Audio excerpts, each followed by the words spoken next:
নমস্কার ভক্তবৃন্দ, সমস্ত ভক্তবৃন্দের চরণে জানাই কোটি কোটি প্রণাম। সমস্ত ভক্তবৃন্দ আমার প্রণাম গ্রহণ করবেন। আর আজকে ভাগবতের 23 নম্বর ভাগবত মাহাত্ম্যের 23 নম্বর শ্লোকের অধ্যয়ন হবে। আর এই 23 নম্বর শ্লোকে সনক মুনি বলছে, সৌনক উবাচ, সৌনক মুনি বলছে, লোক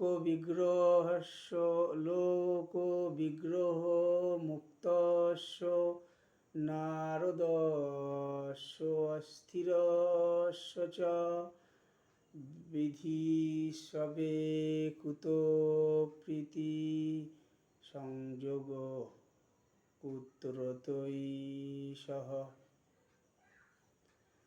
লোক বিগ্রহ মুক্তস্য, লোক বিগ্রহ থেকে মুক্ত যে নারদ মুনি, যে অস্থির চঞ্চল, সে তো এক জায়গায় কিছু বেশি সময় থাকে না।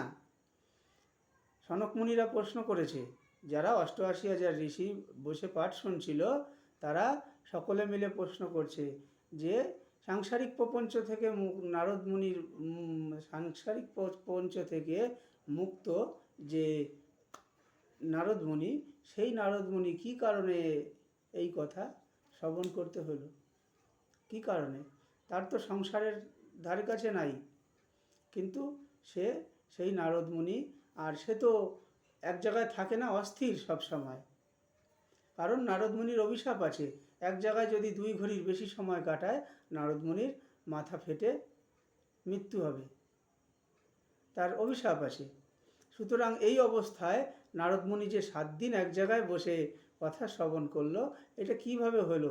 সনকাদি মুনিগণ আশ্চর্য হয়ে গেছে, তাই তারা প্রশ্ন করেছে যে এইটা কিভাবে সম্ভব? নারদ মুনির এইরকম অভিশাপ থাকার পর একদিন 7 দিন এক জায়গায় বসে পাঠ শুনলো, আর নারদ মুনি দিব্যি কিছু হলো না। এই জন্য কীভাবে সম্ভব হলো এটা? আর ওই চতুষ্ষণের সঙ্গে 4 কুমারের সাথে নারদ মুনির কীভাবে আর কোথায় দেখা হলো? কোথায় আর কীভাবে সেই চতুষ্ষণের সঙ্গে নারদ মুনির দেখা হয়েছিল আমাদের সম্পূর্ণ বলেন। আর এই লোকবিগ্রহ থেকে মুক্ত, সাংসারিক প্রপঞ্চ থেকে মুক্ত নারদ মুনি, সে 7 দিন এক জায়গায় বসে এই পাঠ কিভাবে শ্রবণ করলো?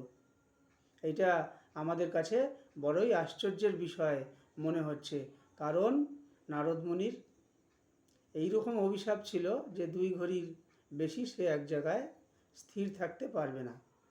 তা সে 7 দিন এক জায়গায় স্থির রইল, অথচ জীবিতও রইল। এর কারণ কি? এর কারণ আমাদের বুঝিয়ে বলেন। তা ভক্তগণ, 23 নম্বর শ্লোকের অর্থ এইটুকুই। হরে কৃষ্ণ কৃষ্ণ কৃষ্ণ হরে হরে, হরে রাম রাম রাম হরে হরে। হরে কৃষ্ণ।